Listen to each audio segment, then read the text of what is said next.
Life throws you all kinds of curves, and sometimes the pitcher is someone you know, someone you're close to, someone you may work with, or even someone who loves you. But focusing on what that person may or may not have done to you isn't always the best thing to do.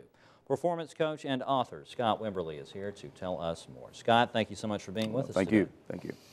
So, in life, people do things to us, we don't always like them. Right. And we tend to get hung up on what they did and how that made us feel. But right. That's not necessarily what we should be doing?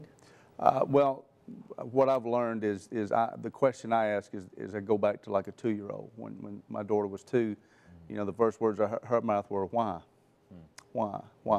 And we get hung up on what they did instead of why they did it. Because there's 8 million whats, and they changing all the time. You know, even just yesterday in Boston, you know, what those people did, you know.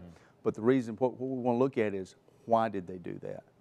And then in every circumstance, because there's only maybe 5 to 7 whys that people do what they do. Really? And, you know, that I've been able to find, and some of those could even be umbrellaed under others. I may can get it down to 5, keep it on one hand, you know. But, you know, if you can find out and determine why, and even in yourself, why do I do what I do? And then you're getting closer to the real reason of what's going on, because you'll chase, you know, what's till you're just, you know, you never find anything, you know. So if you want to get to the I guess the root of the problem or the situation, is why, and it can be a good thing, you know. It isn't always bad. Right. We tend to use it more in a negative situation as why they did that or what the case may be. But my question more is why. Now, what are the whys? You said 5 to 8. I think why pride is probably at one of the top of the list, and pride is an umbrella that covers so many things, insecurities. But again, you can chase that back.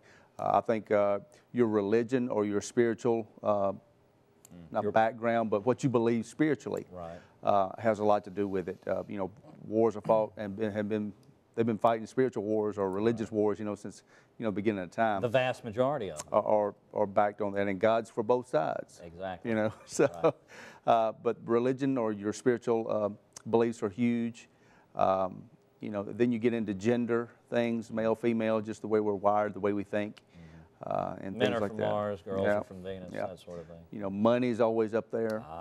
You know, just different things like that. But you know, and it's not like everybody has their 5 to 7. I think they're pretty universal. Right.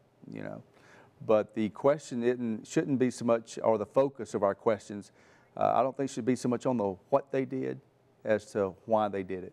And once we figure out why, I guess we can take steps to make sure it doesn't happen again, or if it was pleasant, to repeat the process. To repeat and keep working your process. The process. The process. Scott, good seeing you. Yes, sir. Thank you. You can find out more about Scott, his books, and following the roadmap to your destiny online at scottwimberly.com.